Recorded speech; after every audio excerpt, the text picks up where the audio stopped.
All right, everyone, welcome to another edition of the Good Life Small Business Podcast. I'm your host, Brian Blakely, and I'm really excited today to be joined by a guy that I've known for a while, Jesse Jacobs, who is the owner of multiple businesses here in Kearney, Jspot Services for one, and probably one of the newest businesses here in Kearney, the Brickwalk Gallery downtown. So, Jesse, thanks for joining us.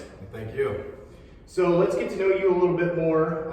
Let's start out by learning, what books are you reading or listening to right now? Right now I just started Limitless by Jim Quick. It kind of goes on, habits and different ways to free up time and utilize your time. Things I struggle with, and any self-help I can get is great. Right. I dabble in a lot of different books by Tim Ferriss. That genre, I guess. Yeah. Also listening to Tribe of Mentors by Tim Ferriss. I don't do a lot of reading. I do more listening to audiobooks. Yeah. I do dedicate a little bit of time in the mornings to the Bible. That's about the only physical book I pick up and will So you're a listener then? I'm a listener. I do a lot of driving, a lot of free time that's spent, behind the windshield. So yeah, that's what I'm into. Yeah. So Limitless, I haven't heard of that one. I enjoy The Power of Habit is a good book, and Atomic Habits. I think that's a really good book. Atomic Habits is a really good one. Yeah. There's one I think just called Habit, and it's a yellow cover. I think that's the name of it. It's really interesting and good too, because it kind of looks at some history of the research they've done on, or different experiments they've seen with products, and how people will pick up a product and use it based on habit. And kind of cool. It is pretty fascinating, the whole. And like with Tim Ferriss, I just finished the 4-Hour Work Week, and that's really the first. And then I started listening to his podcast not long ago, and so interesting guy. Yeah, I think the 4-Hour Body was the first. I actually read that entire book. Probably one of the first books I actually read. Yeah. From start to finish. After college. Yeah. Got out in the real world and decided to start reading. But that's kind of got me set on some of those those self-help books.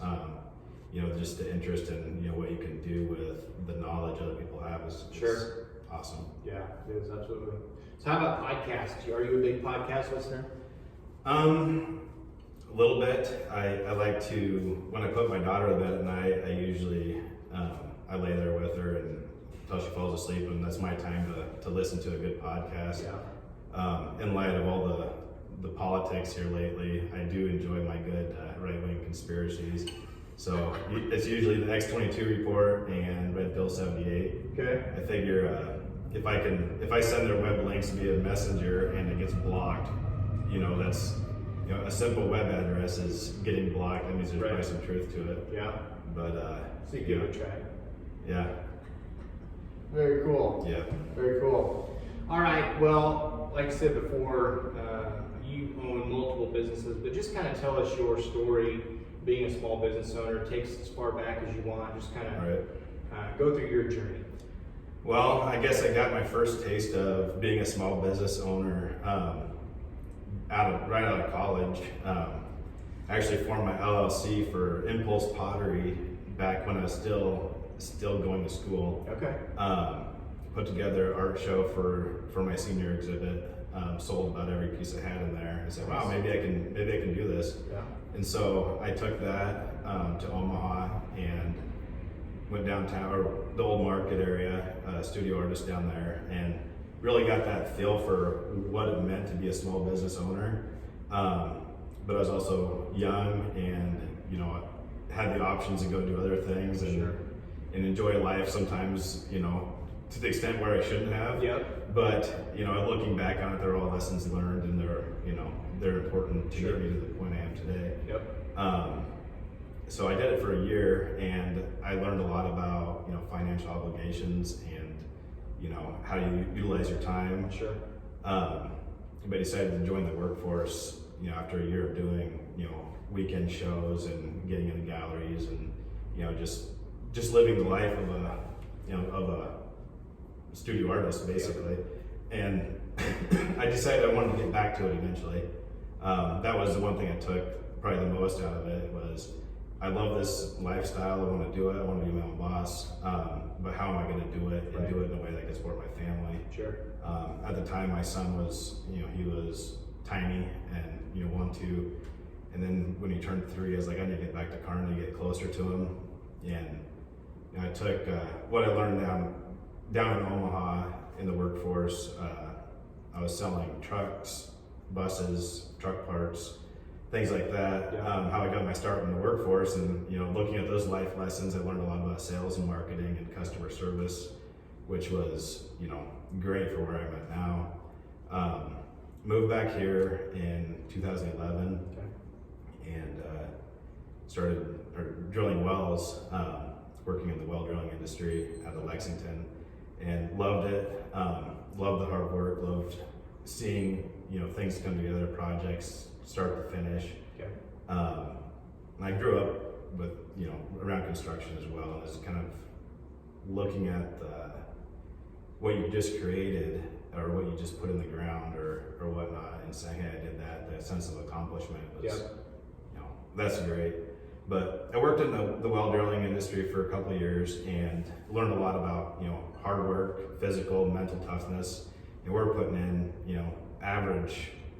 A slow week was 60 hours. We're working 80 hours weeks. That's work, man. Nights. In this type of weather too. When it was, I was drilling wells in negative 26-degree temperatures, and outside working in it. Which we just got out of. We're filming this on February 19th, and we just negative 25-degree temperatures earlier. Yeah, I brought back some memories. Yeah. Of why I don't want to work out in it. So and kind of what gets you to that point where your mind, you're like, okay, I appreciate this now. I've done it. I can say I did it, and that's why I want to work hard to not have to do it again. Right. And so I took a lot out of every job I've done.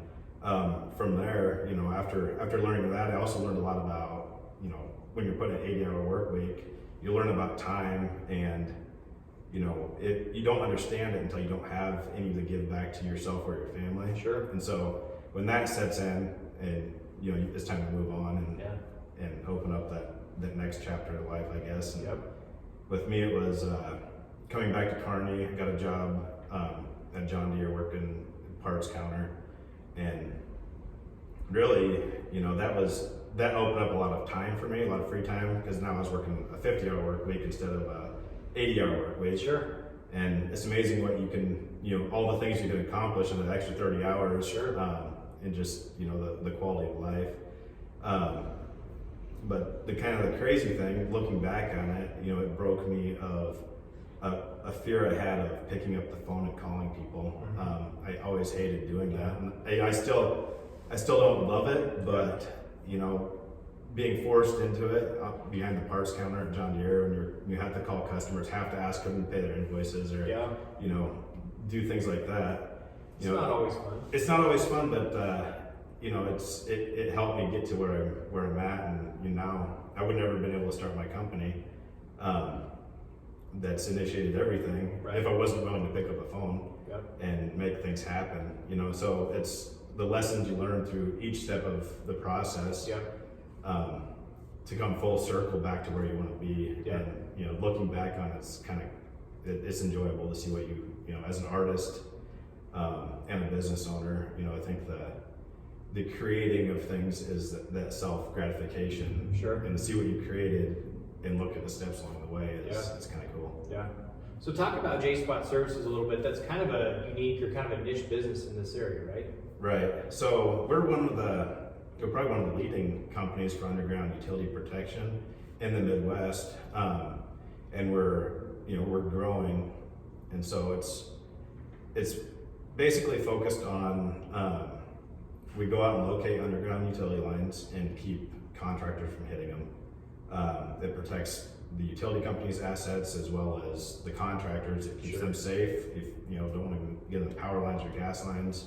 But also, their bottom line, if they're out there and they damage a fiber optic line, there's a lot of money in that. Yeah. Or, I think, gas lines can be $10,000-$20,000, first hit if you get into them without properly making sure that they were located and marked. Yeah. So it's a big deal, and there's not a lot of people in the Midwest that do it. And so when I got into it, we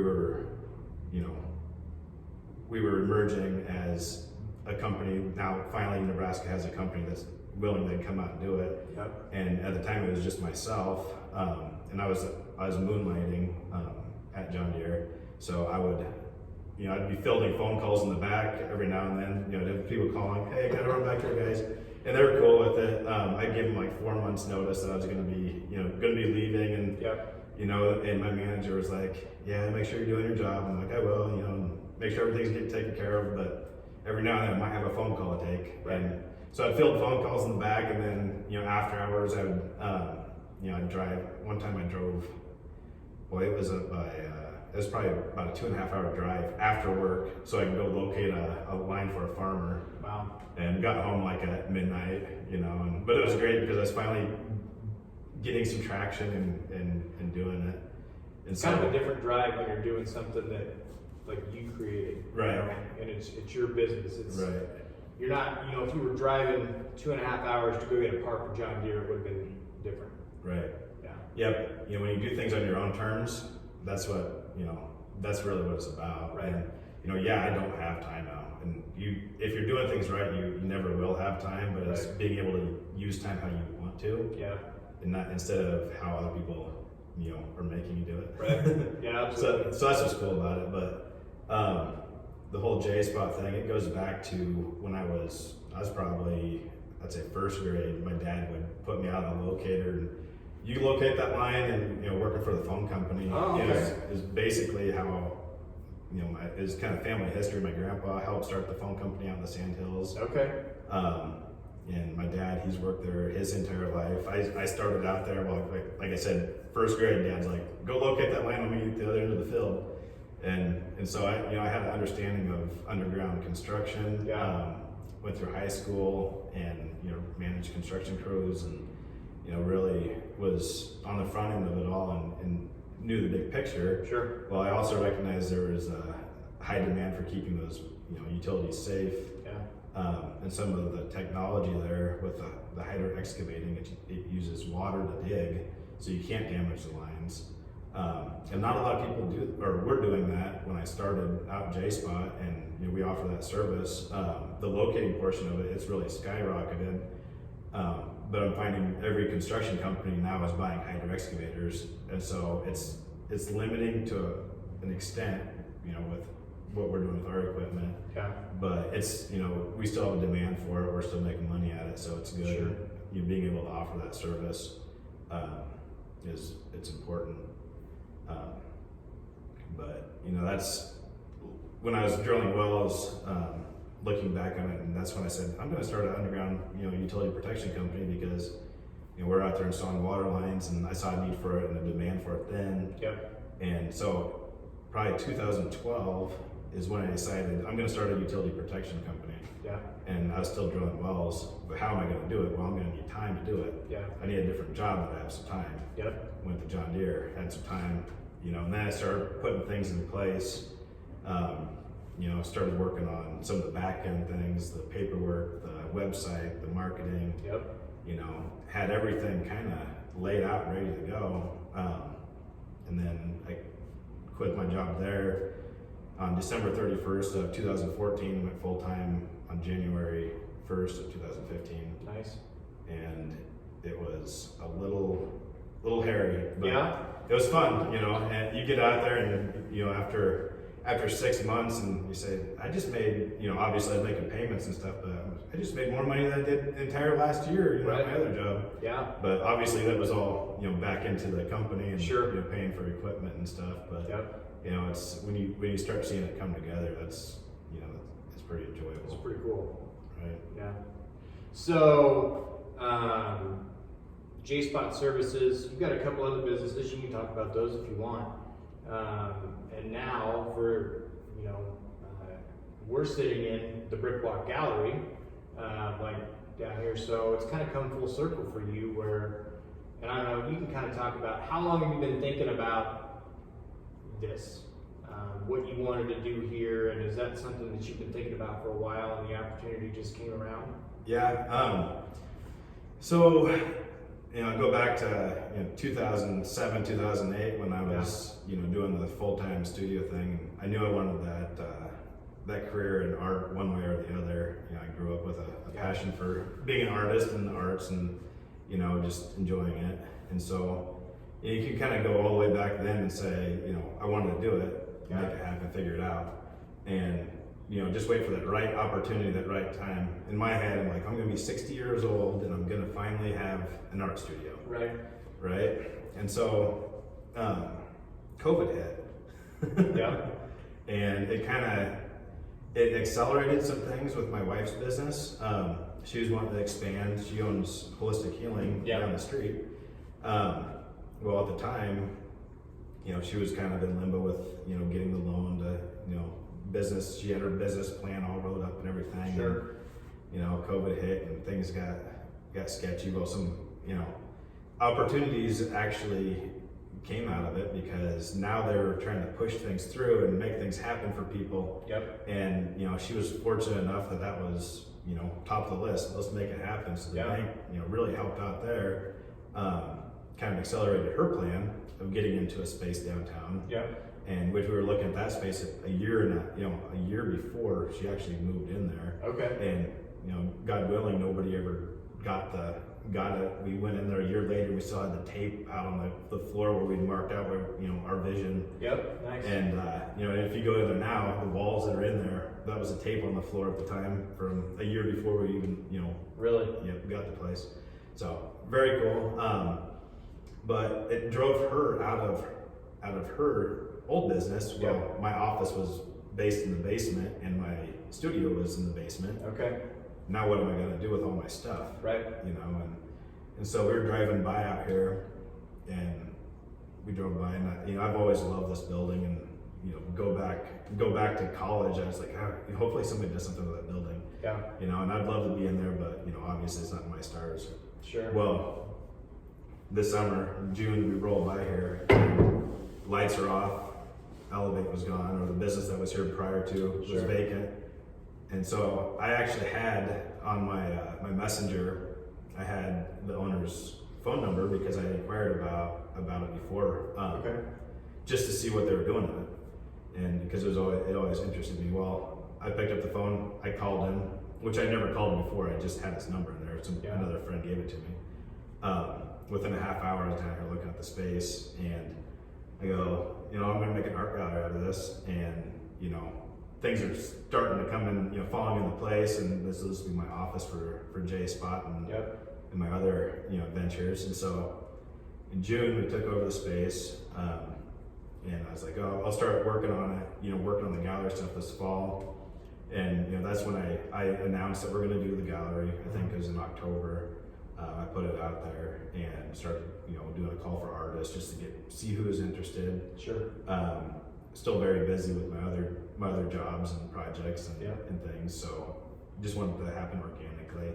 And I never, through the whole process, I never put up, curtains or anything to hide what I was doing in here. So I just wanted to be kind of a performance piece in a way, so people across the street or walking by daily, they can look and see. I try to make it a point to move something every day, or put something up, or just make it a little bit different, so they could always see there's something going on. Nice. And and now we're finally open, but it's just kind of been a work in progress, and it's taken shape. But I want it to be really about the art, and I don't want it to be about a high turnover, high production gallery where a lot of the local galleries you see are just the collage of as much art as they can fit into a space, because they have to sell the art in order to keep it going.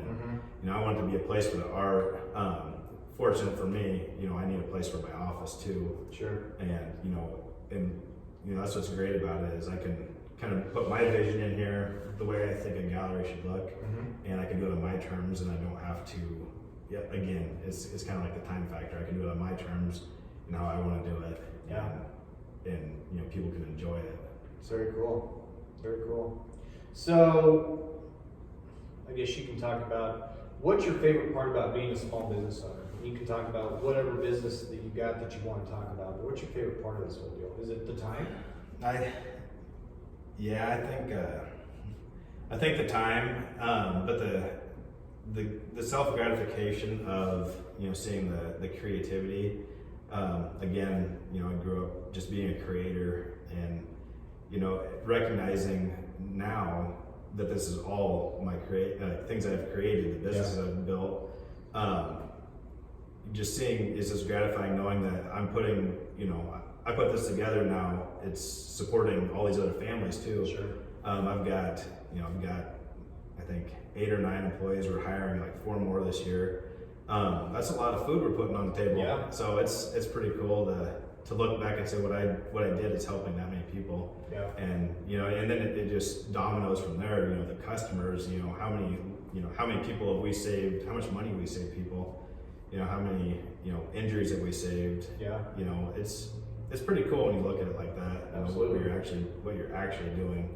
So I think that's my favorite part about being the small business owner, where initially it was just free time. I can't wait to have free time. Well, sure. Like I said, there's no free time. It's just how you use it. So Absolutely. Everybody has the same amount of minutes in a day. It's just there's always something to do. Right. Yeah. Right. Yeah, and I think that a lot of people get it, whatever you get into it for, there's kind of your why, whether it's money or time or, you want to be known for something, but having employees, bringing people on, and then kind of that realization that I'm responsible for them, I'm responsible for their family in a way where they can provide an income that is something that, and building those relationships with your employees and kind of being able to teach them and kind of guide them to where maybe they can find their passion. Yep. You maybe got someone working for you that is wanting to go off and do their own thing. And I've got several of them. Yeah. And I encourage it because it does a couple things. It gives them an end game. Where do they want to be, and I can kind of mentor them through it. Kind of help in ways where I could have used some help when I was starting out. Yep. And give them some pointers. Okay, you're going to need this to set up an LLC, or this or that. Yep. Different tax ideas for them and what they can be doing. Why not start it now, guys? If you have an idea, put it into place, because in a couple of years, if you're tired of working here, then you can move on. We're going to keep the doors open, lights on. We're going to always have people coming in needing work. Sure. And we can help them when they get here. Yeah. And so, one of my guys, he's got some aspirations, some ideas. He wants to be a business owner someday too. Okay, I guess a couple of them. But then there's also the guys that they don't want that. They just want to work, and they want to work in a good environment that they don't feel a lot of pressure. And it's kind of nice that we can offer that. Most of my guys don't have a set. Okay, you have to be here at this time. Yeah. I'm not going to be that business owner because I didn't like it, and so especially with utility locating, our contracts for the most part, they're loose enough where you have 2 days to get this locate done. Let the guys can manage their time how they want to. If they want to sleep in till 9 o'clock in the morning, they can do that. Or if they want to work on a Sunday, they can do that. If they want to work till dark every night, they can do that. As long as you're getting your job done, I'm happy with it, because it keeps them happy, it keeps me happy, and keeps things moving forward. Nobody likes being micromanaged, and I don't. It's so why would you want to? Right. I guess is the way I look at it. Let people, if they want to do it, and if they're happy with what they do, they'll go out and they'll do the work, and it's less stress for you, it's less stress for them. Right. And that's, the micromanaging it's a struggle when, it's your baby, your business or your baby, and you want things just right. No one will love it as much as you. Yeah, you have to, and that's one thing, I think any business owner struggles with as they grow. And I just continue to try to not be that guy. Yeah. And sometimes I'm sure I'm overbearing because my ideas, I'm always one way or the other. I switch my mind, or how to do something constantly, and finally I'm just like, okay guys, you know what you're doing, just do it. Don't let me bother you, Yeah. you know, and I know we're going to get to the end result. And But it's your name on the business, you know, and there's that part of it too, where like it's your name, it's your like to where you feel like, well, this has to be done right every time. Well, and you know, it is my name on the business, and I think that whole mentality of, you know, yes, it's my name there, but we're also, you know, we're representing these other companies, and I think that makes us stand apart. And everything I do, or all of our companies, is we're an extension of these other businesses. You know, the Brickwalk Gallery is an extension of these artists, and so I want to be a you know, good, solid, reputable place for business. You know, when we're out there in the construction field working. I want our customers to look at our crews and say, hey, you know, they're a good representation for our business too. Yeah. And so, you know, it's cool to be there, but you can bring that into anything, you know, and you know, I guess just having that sense of pride in what you do, absolutely, without being proud about it. Yeah, you know? Absolutely. So, what's one thing you wish you were better at in your business? I think as far as you know, the big businesses go, I need to be better about showing my gratitude towards my employees. That's one thing you can't do that enough, I don't think. And you know, and I had a conversation with one of my guys, I think yesterday about it. I'm like, I mean, I don't tell you guys thank you enough, and that's one thing I struggle with. You know, so I think gratitude is very important, and you know, it lifts your crews up, it gives them confidence, it makes them feel appreciated. Yeah. And I get so busy with, you know, trying to get all these other ventures going. Sometimes I lose sight of the details that, you know, make people feel good. So but you know, with that, I also, you know, I've also learned not to be a people pleaser. And you know, that's another part of life that I always struggle with. You know, it's not making them happy if you can't make yourself happy. And so, you know, don't use yourself as a rug, I guess. Yeah. There comes a point in time where you realize you cannot make everyone happy. Right. And sometimes that's hard to kind of wrap your head around sometimes, but as a small business owner, like you just can't make everyone happy. Right. You know? You have to do it on your terms. Yeah. And you're gonna find if it's somebody that can't accept no, you probably don't want to do business with them. Right. You know, and if they're willing to accept no and respect it, then when you tell them yes, they're gonna appreciate it more. Sure. You know, it's gonna be a better relationship. Yeah, absolutely. Gotta be boundaries there. So, with the pandemic, did COVID affect your business, whether it's Jspot Services? Obviously, the Brickwalk was kind of created with the pandemic. You know, it was already in place, but was there anything that you did within your business that the need was created because COVID kind of changed the way you did business, or something that you maybe were thinking about doing prior to the pandemic hitting that you implemented since, and you're like, you know what, we should have done that sooner? Not a lot. Where you're outside of Jspot Services. Jspot, we trucked along. We had some pushbacks with construction season because everything hit the beginning of construction last year. Yeah.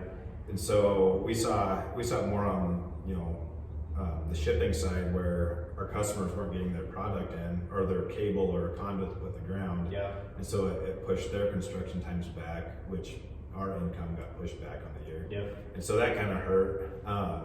But you know, like I said, my guys are out there in the field working. I just said, hey, if you're gonna get gas, you know, at the time where you know, sanitize after you pump your gas, or if you're gonna go in, wear a mask or whatever, you know, whatever the local laws are, you know, doing. Sure.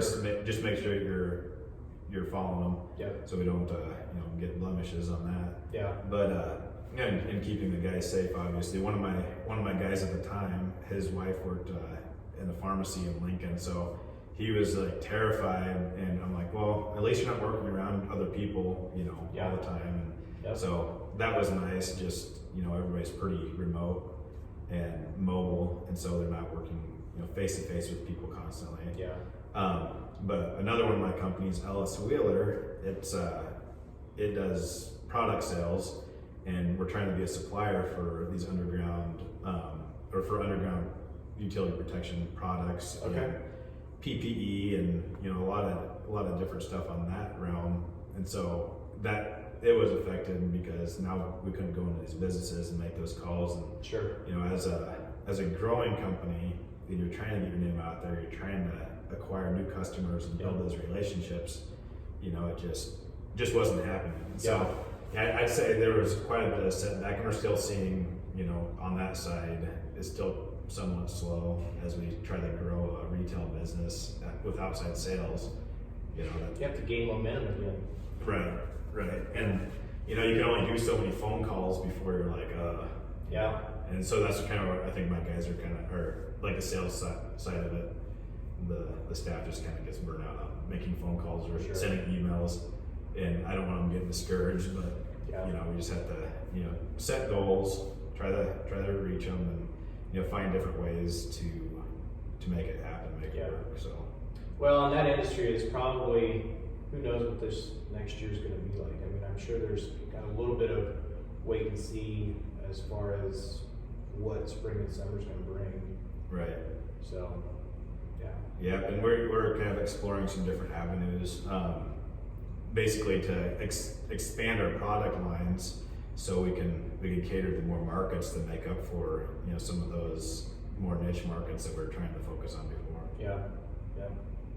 So let's talk about if you could go back and give yourself any advice from when you were in Omaha still. At any point in time, would you go back and tell yourself, okay, here's what you need to do a little bit different, or would you just let things lay out as they have? Well, I think the the whole try making people happy type, that conversation, that was one of the big hang-ups with moving forward in life is staying back and going out with my friends because they want to go out, trying to make them happy, and doing things that might not necessarily propel you into growth, personal growth and where you need to be. Right. And at the end of the day, you can not go play that round of golf and you're still gonna have that friend. Sure. Or, you cannot go out to the bar tonight and they're not gonna, maybe you might get some grief that night. Yeah. But the next day, usually you're like, hey, how do you feel? I feel pretty good. Yeah, that's good. And I think that, sometimes, even if you could go back and tell yourself that, I think some of those lessons you just have to learn on your own. Like some things you just have to learn the hard way. I mean, it's, experience is a great teacher, but some things you have to learn. Yeah, and I think just being able to look back on it and recognize it. Yeah. And say, okay, that was the lesson I learned out of it. Yeah. I used to, I'm pretty strong in my faith, and one thing I always did, I'd always pray for wisdom. Pray for wisdom, and I always had just the hardest time and all these curveballs thrown at me. Yeah.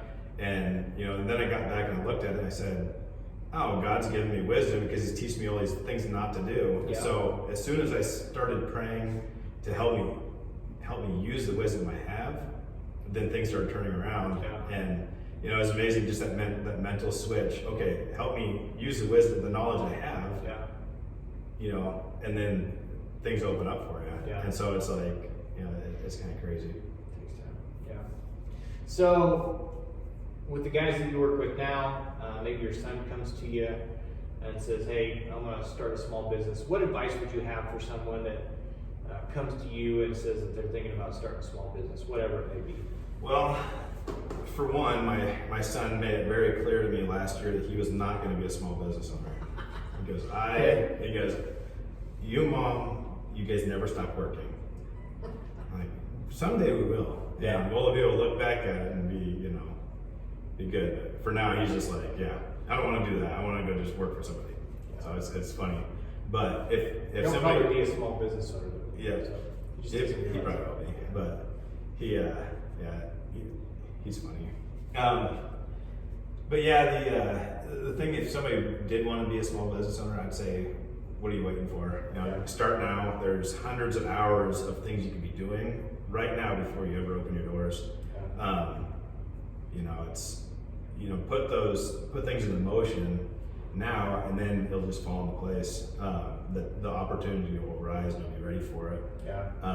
That way, people that they quit their job and they jump into something that they haven't even prepared for or thought about. Those are usually the guys where it just doesn't work out. They weren't ready for it. And so, everything that I've done, I've kind of just let it organically happen, let it grow, and then when the timing's right, then you move on to it. Then you move into it when you already kind of have it set. Sure. So that'd be my advice: is don't wait. Start today, because it might be 2-3 years before it happens. But if you can picture it in your mind and you can make it happen, then you can live it out. And, Absolutely. And I think that it's a fine line between, like you said, doing work on the back end, set up an LLC or getting a website ready, or even just doing research on the market that you're in. There's a fine line between that and paralysis by analysis, where you just keep doing research and keep doing stuff behind the scenes. Eventually you have to take that step and you have to put your plan in place. Right. But there's nothing wrong with working another job, and when you're not working that job, the hours that you can, figuring out how you're going to make it work. But eventually you just have to take that step. So it's kind of a fine line. Yeah, and especially with the opening of the gallery here, I think you stopped in here that night. I was like, I don't know what I'm doing. I'm gonna, I'm trying to get it open tomorrow. So I was still making tags and stuff, and but I've always operated like that. I'm like, okay, I've got to just pull the cord and just do it, because if I don't do it, it's just gonna sit here, and I would have everything up here and everything would look nice, but nobody would ever see it. So I'm like, just pull the cord and just let things happen. And you had the chamber come in the next day. Well, and that was another thing. I'm like, you know what? I might as well just make it happen and call the chamber. So a week before, I was like, hey, you guys have a ribbon cutting next week? No, or whatever. Let's get it planned. I just want to do it all in one. You gotta have a deadline. That's how you get everything done. So that was, it's really creating that deadline too. So it forced me into it. Absolutely. All right, man. Tell everyone how they can find more about you, about Jspot Services, about the Brickwalk Gallery, Facebook website. Where do we go? I would just type any of it in. I've got pretty decent websites. I've got the brickwalkgallery.com or the brickwalkproject.com. Okay. Spot811.com is Jspot Services. Mark811.com is Ellis Wheeler, which is the project side. Okay. So we've got a lot going on there. And then I guess keep your eyes and ears open for our next venture here, which is gonna fall on the art side. But we are starting a new organization. Hopefully it'll launch soon. Which this entity will be underneath. It's called Kearney for the Arts. And we're gonna hope to bring more arts to the community, give back to the community through arts, and really be a driving force for not only the downtown, but Kearney as a whole, and how we can use art to elevate and uplift people that need it. That's awesome. Really going back to that whole self-gratification through creation. And I really look forward to being able to offer scholarships and help people that really need the either education or food, whatever it is, whatever we can do through art. Let's make it happen. Let's get a group of people together to do it. So. That's awesome. Is there anywhere anyone can go to learn more about that, or is that still just really? It's kind of in the works right now. You can read a little bit about it at the brickwalkproject.com. Okay. I've dabbled in it a little bit there, and that's, you know, we're using this space as kind of a home base for it, as a central hub, and we're gonna hopefully grow and, you know, kind of launch it from here. So awesome, cool. Jesse, thanks so much, man. Well, thank you. I appreciate it. It was awesome to sit down and talk and get to know more about you and your businesses, and I think what you're doing here is awesome.